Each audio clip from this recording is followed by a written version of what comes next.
so excited to be welcoming in Jessica Gilmore today on Confetti Cannon. Jessica, so glad to be here with you. I'm so excited to be here. Thanks for having me. Yes, of course. Okay, well, I have followed you. We've talked since about the Miss Alabama time, which now Mhm. has been some time for both of us. And that's like another world now at this point. When people bring it up, I'm like, oh, yep, that was a while ago. Yes, yes. Now, what year were you Miss Alabama? 2017. So I served like the last half or the first half of no, last half of 2017 into 2018. So it's Okay. been, I guess, like 6 or 7 years. I can't keep track. It's crazy. I know. Okay, so I was 2018 Miss Illinois, and Okay. I constantly am like, gosh, this is getting farther and farther I behind us. know. So that's where I started following you and honestly being influenced by you. I mean, you have a heart for the Lord that is so evident and transcends through social media. And I've loved following that, but I've also been continually inspired by that. But let's put your story in context for those who may not know you as well. Tell us about a little bit about yourself and where you're at now. Okay.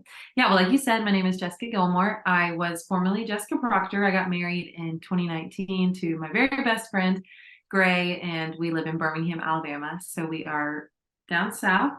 And I love Birmingham with my whole heart. I swear, unless God makes it very, very clear, we will never leave the city. Unless, I mean, I could move to Italy or something, of Oh, course. yeah. God calls me to Italy. I'll go. But in the continental United States, we are Birmingham till we die. I sell real estate here in Birmingham. I absolutely love my job. I actually just went back full time. I mean, I'm kind of setting my own maternity leave, but I just went back officially on my book last week after having my very first baby, my baby girl, Amelia. We call her Millie, and she is the light of our lives. I mean, it's hilarious. Whenever I'm not with her and I talk about her, I'm like almost crying talking about how much I love her. Oh, She is the most amazing baby in the whole world. I don't really have a baby to compare it to, but in my eyes, she's perfection. yes. And she has the biggest, thickest, full head of hair and looks just like her dad. And hopefully one day she'll look a little bit like me. But yeah, we're just smitten. So we're figuring out right now, all the craziness that comes with becoming parents and working and all the things. But it's been a joy. Yeah, absolutely. I've loved following all the Millie content. It's, You've got it's a really precious big. girl. Yes. Okay, so let's talk a little bit. I know when I originally reached out to do this, a big point I wanted to touch on was just like worship in the midst of life. Like you kind of caught us up to speed, but there's so many transitions that have happened in the midst of that. Let's talk about transitioning well, like especially in the season that you're in right now. I can imagine there's just so many things to wrap your head around that you might not even know until you're having to figure. Yeah, it's definitely a day by day thing. I would say something that I find to be very beneficial when you know you have a transition coming up. I mean, sometimes we can't prepare for transitions. We can't prepare for losing a job or losing someone close to you. But you can prepare when you're pregnant for 100 months and you're knowing this baby is maybe around the time she's going to come. So I think something that I did that I'm very grateful I did, and I will certainly do again with hopefully more children in the future, but it's just kind of set very loose but strict.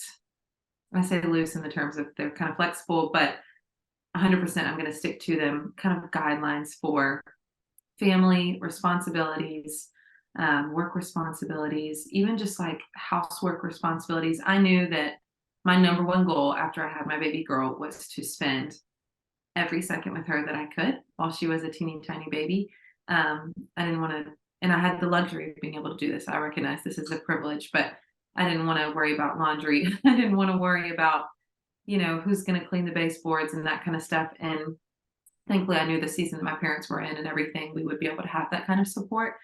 But I also knew that I wanted to make sure that the first 2 weeks where my husband was on paternity leave, I wanted that to be mostly just us three because that was going to be our time to bond. We, of course, still had visitors, but it was like, 30 minutes, just come and then leave. No one stayed with us. No one stuck around super long. I just really wanted to have that time to become a mom, figure it out. I mean, breastfeeding, sleeping, all the things, everything is different. And I also really wanted to honor my body and allow myself to truly heal. I mean, I was horizontal for like at least a week. Mhm. Sat down the next 3 weeks. I didn't really go on a walk, I think, until like 4 weeks, and it was maybe to the mailbox. But I just really wanted to, I had an idea beforehand, before I got into the new season, of the changes I would encounter, and I put things in place to help myself best just kind of get into those, because there's so much I knew I wouldn't be able to control. I can't control how much she sleeps at night, and I still can't. I can't control how tired I am. I can't control my healing. I can't control any of that stuff. But what I can control is, like, I'm just not going to worry about those dishes. That's just not my season for having the cleanest house ever. I'm not going to worry that there's 83 baby toys at all times, right where our beautiful coffee table used to be. I can control that I didn't shower very often. But I was able to like hold my baby. And so that was my goal. So it was like prioritizing what was most important and putting up things in place to help me achieve those goals, and then being flexible with the rest. Like, I just didn't worry about work stuff. I had people in place to help me. But, if I lost a client because they found out they, weren't going to be working with me the next 3 months, it was going to be someone that was helping me. That client wasn't for me. And that's fine. Did you find when you, especially at the beginning, just resting, being with your girl, did you Mhm. have any temptations in your mind of like, oh gosh, I need to get up and do something, or like these temptations, or even like guilt that's come in to say like, I need to do more? I feel like that's a constant mindset we're battling, is this idea of more and more and more. For sure, for sure. And I'm definitely a 3 on the Enneagram. So I like Yes. love a to-do list. I love to check things off. I mean, I don't live by the Enneagram at all, but I know I'm an achiever. And I mean, now that I'm back at work too, the to-do list is back. It's a lot more flexible than it used to be, but it's there. I kind of knew beforehand I was going to have that temptation because I know myself, and I talked about it a lot with my midwife. She helped me prepare a lot for it too. I did have the temptation a few times, but it literally takes 1 second of like looking at her in your arms again, and you're like, no, there's nothing else I want to do. I honestly feel like I had the opposite experience. I have some friends that'll have their baby and they're like, man, I just have this urge. I want to just get out, or I want to clean, or I want to do something. And I was like, see, my issue is that I only have the urge to sit here and hold her. I feel like I'm going to struggle more when it's time to clean the bathroom again, when it's time to cook dinner, which I'm still struggling with because I just want to hold her. And I think we contact napped like every second the first 10 weeks. She's now finally independent enough to like take a nap on the couch, but very rarely still in a crib or in the room. And I'm always watching her. So my temptation was more so, I think, just wondering if I was doing enough as a mom. Like, even, wondering, if am I spoiling her because I hold her so often? Am I feeding her enough? Is she sleeping enough? There's not really a schedule for newborns, and I'm not trying to put her on a schedule, but you just kind of wonder. But I kind of took a very flexible approach. It's not for everybody. Some people want to track every little thing, but I was just like, as long as she's giving me lots of diapers and she seems happy, I'm going to assume she's eating and sleeping enough, and we're just going to keep on rolling. And Yeah. it's been great. That's so good. Okay, so one thing that I think is easy for people to do is to take expectations of one season and try to force them into the next. And we keep these like rigid ideas of what life should look like, what our workout schedule should look like, what our food should look like, or what our time with Jesus should look like. What has transitioning in terms of like, especially regarding faith and worship and communing with God. What does that look like, especially as a new mom? Yeah, it's changed drastically. This is something I definitely didn't expect. I kind of thought because I was going to be with my baby girl all the time and I wasn't going to have the distraction of a ton of work, that this was going to be my season for like reading 12 books. I just really kind of thought like, oh, I'm going to be holding her or like nursing her, and I'm going to like read books. I don't know why I thought I was going to read so many books. I have not read one book. Love the thought though. Not read one book. Done a lot of scrolling on my phone and a lot of just like crying, looking at her face, or the classic looking at photos of her while she's sleeping. Um, but what I found is I I'm like behind on my reading of the Bible where I would like to be this year. Like, my husband and I always read the 1 year Bible together every year, and this year we're doing it chronologically. So like started in Job, and now we're in Joshua. But I'm like 8 days behind, which is totally fine. We're Yeah. not about legalism here, but it's just so funny to me because I really thought that all this time I was gonna like read more of the Bible and have more of this like picture of what I thought my time with the Lord would look like.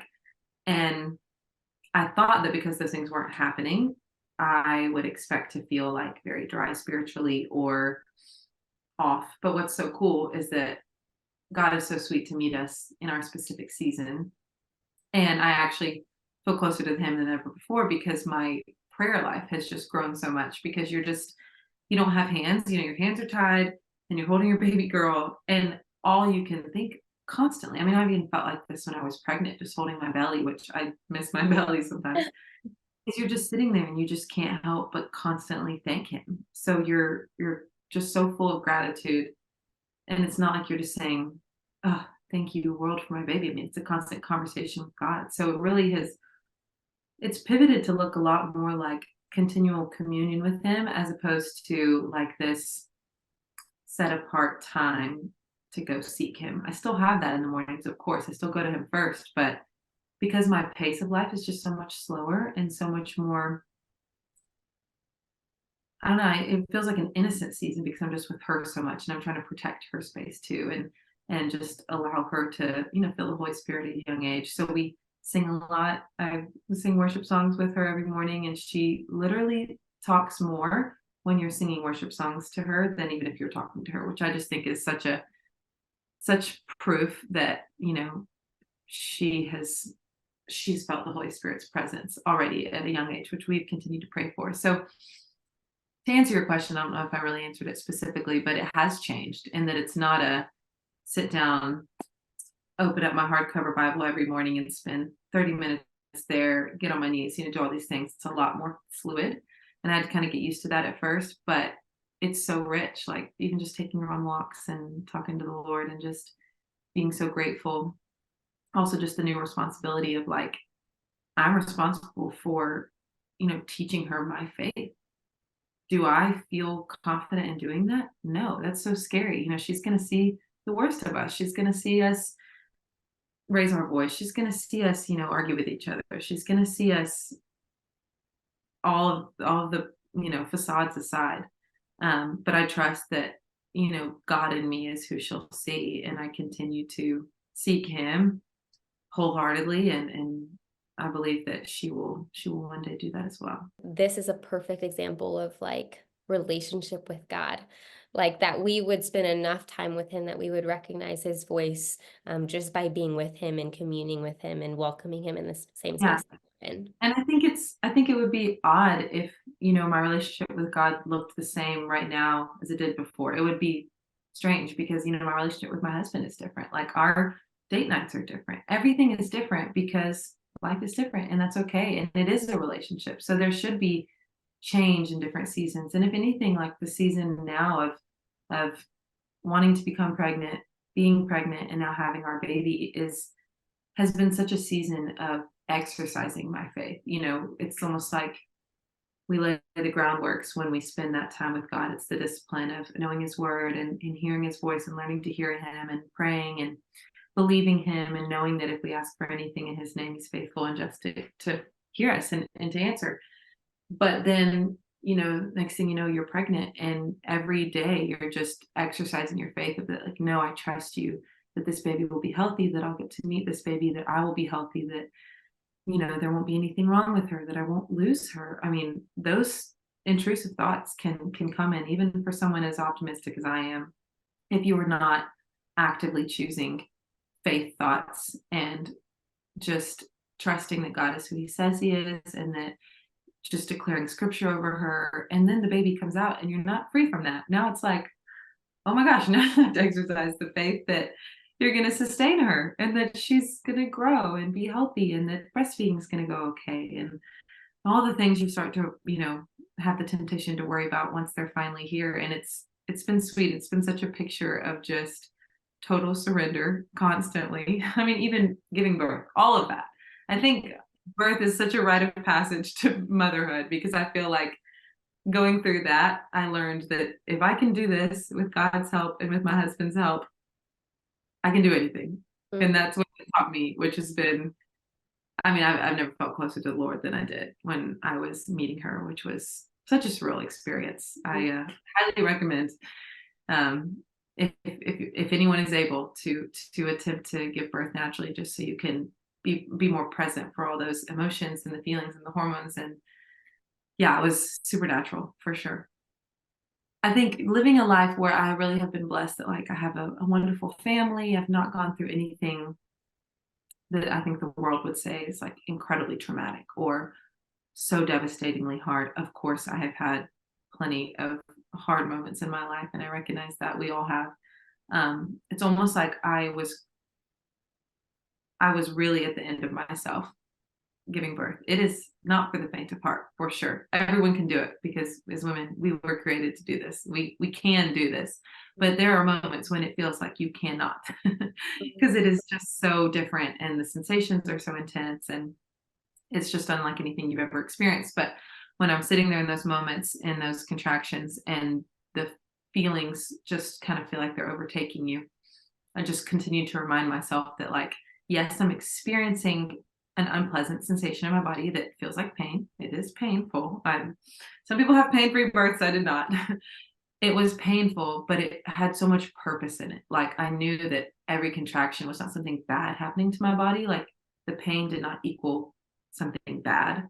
It was my body literally growing and expanding and pushing her down to allow me to meet my daughter. So it was like I could be thankful for every surge of pain because it was pushing me one second closer to meeting my daughter. And if I didn't go through all those things, I don't get to meet her. Like I have to get through this to meet her. Like I'm here, we're in labor, there's only one way out. She's Mhm. coming. And feeling those feelings and choosing to welcome them as something that is good, even though it's hard, was such a teaching moment even for me in life. And truly when you get to the end of yourself there, when you're literally sitting there and you're like, I physically cannot do this, that is when, I mean, it's just like the scripture, his power is made perfect in our weakness. Like you are so at the end of yourself that when it does happen, because she was born, it was only God that pushed you that extra foot forward. It was like, I can't do this anymore. So it has to be you. And it was him the whole time, but he allows me to see that when I get to the end of myself. And yeah, it was so, so powerful. I will never forget it. It was truly like the closest I've ever felt to the Lord, hands down, because I had to have him. And I Mm. was just so grateful for his presence. Yeah, I think there are moments that some people might experience, and outside of maybe, I can't imagine that in the setting of birth because it is like a literal physical, like, God, you Yeah. have to physically get me through this. Yeah. Um, but I've talked to friends about like being on rock bottom in life, where there's times where it's like, I don't see a way up, and I don't see a way out. And that is when people, I feel like, first encounter the thought of Jesus, because it's like you are so desperate for anything and ready for, you're so thirsty for whatever it is. And then for the first time, that's when like Jesus is entering into your mind. Um, but right now I'm training for a marathon, so I'm in this mindset of like, we can do hard things and every step is Yes. progress. Yeah. But and you've talked about CrossFit. I think CrossFit can be similar in terms of mindset of like 100%. it can take you to that dark, dark cave of For pain. sure. And you have to figure out how to keep going. And there are times, like even this morning, I was just like, gosh, like we can breathe through anything, but all we have to do is take another breath and go one more. Like whatever it is, whether it's another step or another wall ball um or just whatever it is. Sometimes our bravest posture is just being and breathing and remaining in the position that we're in, but instead flipping our palms up and saying like, okay, Lord, like this isn't anything left in me that I can do, but I am completely reliant on you. And sometimes I Yeah. think that's the whole point, is that God takes us to the end of ourselves so that nothing can be traced back to ourselves, but only to Him. And I think, um, yeah, I think of like David and Goliath. Of like, if David's armor would have fit, he would have gotten the glory. But because it didn't fit, God got the glory. And it's like, if the armor would have fit, it would have gotten the glory. I heard my pastor say that years and years ago, and I still hold on to that. Like, And like David still had to show up, but yeah, so he good. was the vessel, like he still had to say yes. And he still had to show up and do that really scary, hard thing, but he wasn't alone in it. And Mm, I think so often too, it's like we we take a much bigger responsibility role than we even need to. Like we still got to be there, show up, do the work, be prepared, but like God is carrying us and we're in the palm of his hand. Like I heard I mean, this was probably when I was a young child, but I heard an analogy one time or like a little just metaphor of like wearing a backpack, but like you're holding the backpack and it's heavy and there's stuff in it and you're in like some kind of carriage. I wish I could remember all the details. Someone has probably heard this before and is going to tell me I've butchered it, but you're like in a carriage of some sort and you're like, man, this backpack is just so heavy. And that carriage is still holding the weight of the backpack, yet you're choosing to wear it on your back. And it's like you could just set it beside you on the carriage because like all your problems and your worries and like your responsibilities on your back, but like God is holding you. You don't have to carry that too and like he's already carrying it. It's like the mm. same way with God. It's already on the carriage. There's no point for you to like let it just weigh down on you so heavy. And I'm sure I absolutely butchered that, but I have referred back to that so many Me times too. in my life, Yeah. just knowing like, what is the point of me also trying to carry this too? Yeah. That's so good. And I'm not strong enough, you know, and I want to be, and I would love to prove myself. I mean, I'm sure we're the same way. Like we love to accomplish things and achieve goals and do the hard things, but at the end of the day, like our worth isn't in that. Hmm. Those are just those are all just, I mean, a gift that we even get to do those things. It was a gift to be able to be Miss Alabama and to compete at Miss America, but that wasn't the goal. And Yeah. so when God gives you that gift, it's like, okay, what am I going to do with this to make it for you? And then I think that's the same. I have to remind myself that, you know, even just with having a daughter, is that like she's still not mine. She still doesn't belong to me. Mm, Like, yes, I'm stewarding her, but like she's God's daughter, and like her days are written all the numbers of her days. Like I can try to control everything the best that I can, but ultimately like her life is in God's hands and I do trust him with her. But yeah. it's a daily surrender for sure to not just try to control it all and carry it all. Yeah.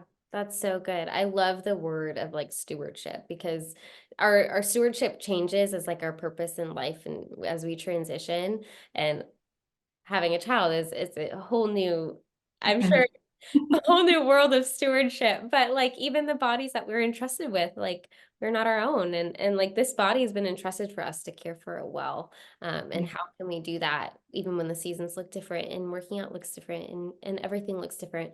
Or stewarding our relationships. As seasons come, and learning how to do that well. It's funny, the backpack like image you brought up. So the Lord knows that I'm a very visual person, and He is so personal and sweet that He meets me there when I need it.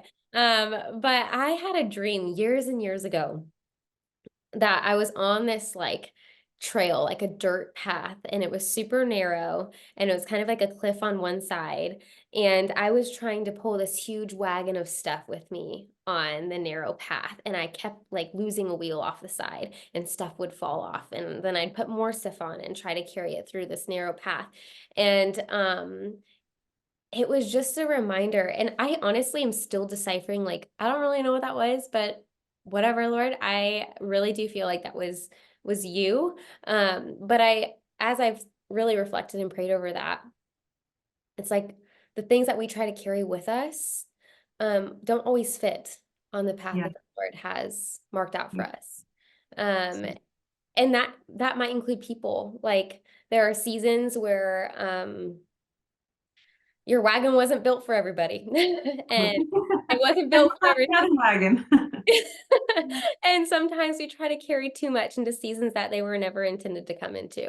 Yeah. Um, and it's just because, well, God, they were with me then, like they should be with me now, or I've had this my whole life. But like I've heard another analogy of like you can play a game of Monopoly, but at the end of the game, it all goes back in the box. It's the same thing. Like everything that we try to carry with us in life, like it all is going back in the box in the end. So we have to choose carefully. And this refers a lot to C.S. Lewis' Great Divorce of like, he has these encounters with all these different types of people. And I think this book is so good, but it's super complex and speaks to a lot of different types of relationships, including a mother and a child, of how a mother can easily take her purpose.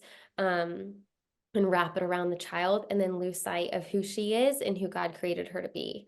And I want to talk about purpose just a little bit, and what that has looked like adapting to like a new role, but still maintaining the fact that I love this child more than anything on this earth. But I know that I've also been entrusted with the purpose that I need to steward well throughout life. Yeah. Wow. I mean, I need to read that book, by the way. I've heard about it so many times. I still just haven't. Like I said, it was on the list for That all season the will 12 come. books I'm gonna read this year. Eventually I'll get to it. I need to just listen to books like my husband does. Oh, that's a good idea. Yeah. But yeah, it's crazy how much your mindset just changes when your life does change this drastically. Like you just go from I take care of myself and like yes, I also, my husband and I take care of each other, but like he's an independent man, like he physically can take care of himself. But like this baby, if I don't feed her, she will go hungry. Like if I don't help her fall asleep, like she often can't nap during the day. There's just so much that I am fully responsible for her. And it can be overwhelming sometimes. I know a lot of friends like that is sometimes the source of why people go through such serious postpartum depression and anxiety because it is a weight. It for sure is because you are their life. Like you are the reason they're alive, basically, of course, apart from God. But we have a huge role to play. And my purpose right now is to grow her up in the Lord, keep her healthy, keep her strong, be there for her, provide her with all the love and support that she can. And that is like my number one priority. So, right now in my life, I would say that is my purpose. What I think is so special that I've learned over the past couple of years, and also can sometimes be opposite of what we hear in church, and, to each their own. But I don't know necessarily that our purpose is like this big thing we're chasing our whole life and we have this one purpose and like, God, show me my purpose. What's the call on my life? Like, what is my purpose? I think that our purpose is to love God and love others and go and make disciples because Jesus made that very clear. And how we do that is unique to us, of course, and God may call us to do that in different ways. But I think we get so wrapped up in like our specific purpose that we forget that it's just not about us. And sometimes we're searching after this like large abstract thing and God's going to write it in the clouds when like in reality he may just want us to continue to show up every day and say yes to his next steps. And tomorrow that is probably going to look like caring for my daughter and caring for my clients and caring for my husband and loving God. And to me, especially in the season I'm in, it adds like more stress on my life trying to picture like what am I going to do in 12 years? Like what's the goal for our family and what's the goal for my job? And I'm like, oh, I don't know. We'll get there. Right now, I'm going to be faithful to what I know is my very next step. And if God chooses to reveal to me, what the purpose is of our family or, my career, I will happily say yes to that next step. But ultimately, there's always going to be a next step before that big thing, even if he does reveal it to you. So I just choose to continue, of course, to pray that God would reveal to me whatever he'd like to reveal to me because I'd love to get the whole picture before I take the next step. That would make it a lot easier sometimes. But I really used to get bogged down with that because I used to struggle with like, and I mean, this shows a lot of immaturity at the time, but I mean, I used to struggle with like, do I want to be a Christian singer like on tour? And it's like I could just choose to be like a famous Christian singer, Like, what even is that now? But at the time, I'm like, well, I love the Lord and like I love to sing. Could that be my purpose? And it's like, maybe, probably not, but maybe. But until you were doing that, there would be so many other steps you'd have to take. And, I choose to fall in love and got married and like, okay, well, I certainly don't want to move to Nashville and I love Birmingham. I love my church and my husband's in law school and I want to see him through that. And honestly, I feel like just being on this journey with God is so much more fun than trying to figure out the ending. Like, I just want to experience him in my daily life. Of course, ask him for what's to come. I believe that he longs to show us those things. I love dreams. He is so sweet to give me some dreams sometimes about the future. I had a dream of Amelia, which was so special. But like, I don't know, for me, purpose is like, when you're not in it because you're being disobedient to God. And then I just don't really worry about the rest. That's so good. That's so good. I mean, how many people, including myself, get it mixed up where it's like, I got to figure And I out, can too, for sure. yeah, like if I want to be the Christian singer, I need to figure out the steps I need to take in order to Yeah. fulfill my purpose. But what if we did just simplify it to the thought of like the Great Commission? Like that is your purpose, and that is your purpose, and that is your purpose. But we love to complicate it because we like to look in the mirror and we like to think about, okay, what can I do for myself to put my own name in lights? But if we get to the end of our lives and every single day we ended the day by putting a light bulb in our own name, like I think of the marquee of like a marquee sign Yeah. with all those light bulbs. And at the end of the day, if every day we add a light bulb to our own name, what's that going to do for anyone? But if at the end of every single day we can say, yes, I added a light bulb to the name of Jesus, that is where true eternal impact can happen in our lives. And if we just fixated on Jesus and realize my purpose is to love the person in front of me today and to love Jesus and have him help me do that and how to do that, gosh, how different our world would be because we'd all believe that we are so captivated by purpose that we wouldn't be distracted by like the person next to us that they're doing something different or they're doing something better. But if we're Yeah. captivated, we won't be distracted by like discontentment or comparison. And yeah, Yeah. so good. Someone shared that with me a long time ago. Just I think it was probably just a message at our church, but it just kind of stuck with me because I think I was always kind of searching like, oh, I just feel like what is God's call in my life? And you can just get so stressed out by that. And I do think that there are seasons and occasions like where God can call specific people to certain types of ministry, or certain fields, and he does that for sure. He has called me to a ton of things that I've been able to be a part of. But ultimately, like our call from God is to love him and love others. And he makes that very, very clear. There's nowhere in the Bible where he like specifically, at least I don't want to be a heretic, but God doesn't talk a lot about like, oh, you're so special and individual. This is my, specific, unique purpose for you for all the days of your life. Like I think he does that in seasons for sure. But most of the time, I really believe that like he has us around specific people for a reason and specific careers for a reason that there's so much ministry to be done all around us all the time that like our job is just to ask. And I read this in a book that I absolutely love, a devotional book that I recommend to everybody called Experiencing God. But it's all about, and it's from like the 80s. I mean, I think like there's an old cover of Moses, picture of Moses on the cover. It's definitely not like So the cool trendy devotional, but it's amazing. And it's like just start asking the question, where are you at work around me already? Because God is always working. It's not up to us. God is always working. So where are you at work around me? And how can I join? Like, how do I partner with what you're already doing? Not what do I need to start or, figure out on my own to make your name famous? Like he's already doing it and he's at work. So I'm just called to like join. maybe it starts with just showing up, opening your Bible and sitting there. Mm, And sitting there long enough, and there are some days where it's like, okay, Lord, sorry, it's like a 5 minute deal. But that's also worship, is that we don't have to be confined. Our faith and our quiet times don't have to be confined to yeah. things looking perfectly, or like maybe we're going to a coffee shop to have a beautiful aesthetic quiet time, and then it's really loud and we actually don't read anything. It's like, great, you can still meet God on the road at home. Like God isn't confined to the space that we carve out for him. And I think it's so easy to just overcomplicate how we commune with him, how we worship him, how we just sit with him in seasons, or the busy seasons where it's like, God, I don't have time to even have quiet times. It's like, okay, well, let's try waking up just a little bit earlier, because you'll find more rest in him than you would in your 10 extra minutes of sleep. So Uh, true. but learning that worship is just learning to commune with God no matter what your season looks like, not necessarily forcing a season and the expectations of that one into another.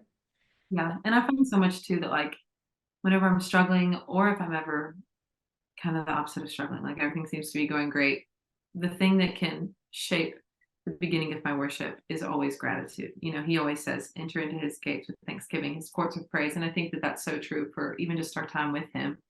It's like we always have something to be grateful for. So cheesy and so cliche to say, but we really do. Like if you woke up, you can thank God for another day. whether it's raining, whether it's sunshine, we can thank him for the gift of whatever the weather is because it's all purposeful. But like I think that frame of mind around worship, because really our lives are worship, you know, our bodies are worship, they're temples, all of that. If we can just start thinking about the normal mundane things we do as worship, like I had a kind of just a revelation the other night. It was like, 3 a.m. I'd been awake 3 times already to feed her, and I love it. But there are those times when you start to hear her and you're waking up that you're like, no, surely you're not hungry again. And then you pick her up and you see her little face and you're like, oh my gosh, I'd love to feed you. I love you. We still have those moments for sure of humanness. Absolutely, yes. But that morning at church, we had sung "Worthy of It All," and the bridge says, "Day and night, night and day, let incense arise." And of course, that incense is our worship to God. And I immediately was just hit by it, laying there with her at 3 a.m. feeding her, and I was like, "What a gift this is!" Like I've never worshipped God at night because I'm sleeping. I mean, I'm tied up, I'm sleeping, and now I'm in this season of life where like I'm awake at weird hours and I certainly have time to myself. But what a gift it is that like what I'm doing right now is not singing a song or in my Bible or even necessarily always praying or being thankful, but it's like my worship is being faithful to my season and doing it with a heart of joy and doing it unto the Lord. Like all of that is worship. And I have the privilege right now of worshiping at night and letting my incense arise. And it was just like it totally reframed the way I thought about those night feedings and still do because they still happen.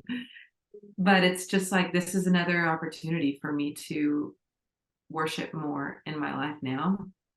And I can always be grateful for that because that is what sustains me and what fills me up. But it's not even about me. Like that is what I'm made to do. And God deserves that. Like ultimately, God deserves it. It's not just that it's good for me, but He is worthy of that.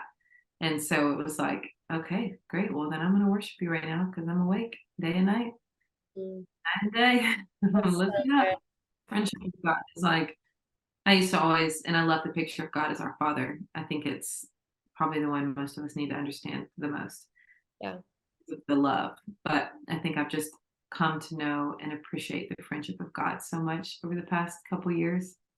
I just think as I've gotten older and more mature, I mean, I'm still only 28. I understand that I'm still young, but that's just a new kind of a new face of God I've really been able to experience just as life's gotten busier and I am, more of a friend with my dad now than his little baby girl. I love my dad. He's here at my house right now taking care of my girl. But um yeah, just the friendship of God and that he really longs for us to just enjoy his company and want to bring him into every little moment. When I'm on a walk with my girl, just knowing that God's with us. And when I'm playing with her on her little play mat, God is with us. And or just hanging out with my husband. Like he really is ever present and all around. And that's so comforting just to know that he enjoys being with me too. Not just I enjoy being with him. Yeah. Well, as we wind down our time, this just made me think of like an image that I love um of just like if we were to imagine like God as a dad in this scenario, just like as a father, um like and we're still in bed, we're sleeping, and he's downstairs and he's cooking up all of our favorite things for breakfast, and he's got the full table like totally laid out with all the best things that he knows you need for your day. He's got the eggs for your protein. He's got the carbs you need. He knows exactly what your day's gonna look like, so he's fueling with exactly what you're going to need to nourish you for it.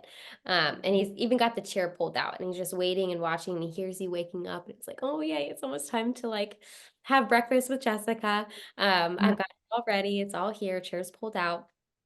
And there are days that we wake up, we come down the stairs and we walk right past it and we don't even look at what he's laid out before us. But if we were to take the time and take a seat in the chair that he's pulled out for us each morning and delight in him and sit with him, he's going to nourish us and strengthen us and provide us with everything that we're going to need to get through that day. Um, Mm, and that's a good I think of that of like, God, I'm so sorry for all the days that I walked right past you and didn't even acknowledge the table that you set for me to just sit with you. Um, even on the days that I didn't even want to wake up, like even on the worst days, Lord, you still set the table, and you still wanted to just sit with me. And yeah, I just think that's a Beautiful. God who knows what's before you, and he knows what you need, and he's there to provide it for you if we're willing to just sit with him, um, and delight in Yeah, him too. I love that so much. I had a rule. I remember. I mean, I was a little bit more legalistic at this point, but when I was a new Christian in college, a new real Christian that was really seeking after God, I had a rule. It was like no coffee if we don't drink our Bible, and that will make you if we don't read our Bible. I was like, that'll make Wow. you. And then when I met my husband, he actually it was funny. He had a rule. He was like, you have Bible before you have breakfast because like that's your food that you really need. And it Mhm. just kind of stuck with me. I've definitely had plenty of days in my life where I've not kept by that rule, but it helped so much even just as a new believer of like starting to train yourself that like this is actually more important than physical food. Yeah. Like this spiritual food, this bread that Jesus had that he talked about that you'd never be hungry again, this water that you would never thirst again.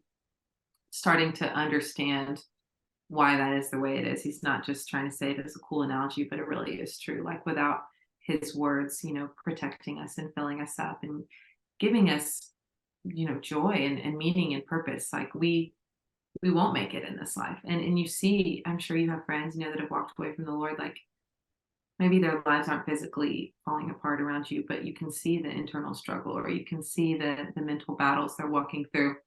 I mean, in our world today, I cannot imagine Yeah. walking through life without the present help in times of trouble and just his companionship and his comfort that he has for me. Like I am so grateful I don't have to worry. Mm. I don't know how people walk through life without that. And my prayer is just that the more I can show that that is who I rely on, who gives me strength, who gives me joy, who gives me hope, that other people would, want the same. And that's Yeah. all we can. Yeah. Jessica, you are just amazing. You have so much wisdom, and you're so grounded and rooted. You're rooted and established in the Lord, and that's so evident. So thank you for your time and sharing some wisdom, especially in this new season that we took some time away from being with your girls. Thank you. Of course, of course. Hey, I'm like seeing the text come in at the top of my laptop. It's like she fell asleep at 12:55, and so I'm like, okay, at least she's sleeping. So I can't wait to go wake her I up. know. Yeah, we got to send you off to go spend some time with her. But thank you Thank so much for blessing us, with you your for heart having me. and some of your wisdom too. You're the best. Have a wonderful day. Thank you for who you are, Grace. Oh, thanks, Jessica.